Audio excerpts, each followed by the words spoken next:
let's say my daughter, I'm gonna say she's 4 and using AI, that's a little bit too early, but let's say in 5 years when she's in, I don't know, 3rd grade, yeah, she will use it by default. I'm convinced of that. So I think how how important is it there that schools from very young age take responsibility there? Well, Also, it's not the well, I talk a lot with schools. Like this week only, I already have two major sessions in schools. The schools have their responsibility to take, not only to teach the technology and in order Mhm, not to fall behind behind others, but also explain the limitations of it and also reinforce critical thinking. Because that's also one of the indeed. skills that is just removed. Not just addiction is popping up, but also Critical. critical skills are being removed.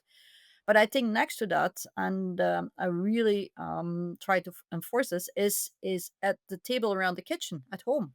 The role of the parents becomes extremely important, because, for example, the kids are now in tools like Snapchat, TikTok, etc., where parents aren't active. That's never been the case before.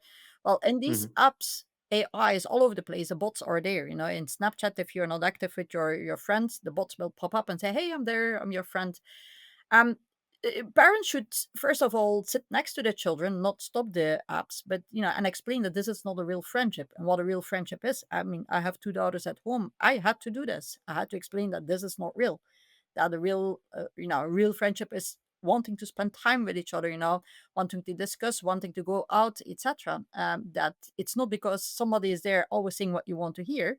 That this is a true, real caring relationship, friendship, love relation, Mhm. whatever type. So parents should explain that. But also parents should really reinforce, the warmth and the social skills. I see a lot of parents being themselves very busy on social media or on their apps, and so you have the evenings in front of television where everybody has an iPad on his And now he's talking. and then they're having their mobile phone, etc. And instead of putting yourselves around the kitchen table and play a board game, and work on those skills, so there's a lot of efforts there as well. I know it's easy saying, people are tired because at work there's a lot of push because of the economical crisis, etc. But that's where we have to put it in there. I see parents pointing to schools and I see schools pointing to parents. I think it's both of them.